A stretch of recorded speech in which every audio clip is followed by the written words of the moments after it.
Sanctions ఇస్తాం, దానికి approval ఉండదు, దానికి అడ్మినిస్ట్రేషన్ శాంక్షన్ ఉండదు, దానికి ఎస్టిమేట్స్ ఉండవు, డిజైన్స్ ఉండవు.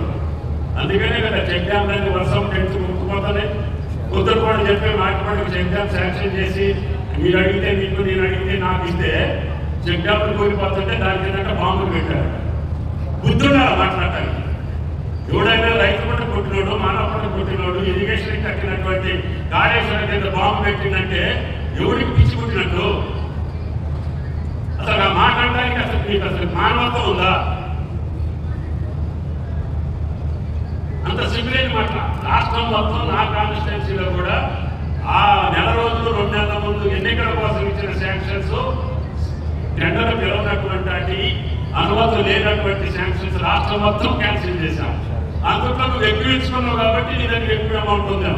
అయినా కానీ ఆ పాపం అటువంటి పద్ధతి ప్రకారంగానే ఇవాళ ఎన్ఈడిఎస్ స్కూల్ ఇచ్చాం గజ్వేల్కి, మాజీ ముఖ్యమంత్రి గారి నియోజకవర్గం, మీ నియోజకవర్గంలో కూడా ఇస్తాం.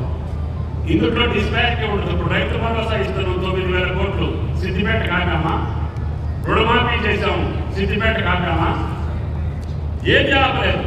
కానీ పద్ధతి ప్రకారంగా పాలించే ప్రభుత్వాన్ని కూడా నాకు మాదిరిగానే వీళ్ళు ఎందుకు చేయట్లేదని చెప్పి మీరు అనుకుంటే అది మీ బుద్ధి తక్కువ, మీ పాసతనం, మీ యొక్క లేఖితనం. ఇలాంటివంటే నేను ఎక్కువ చెప్పలేను. Thank you.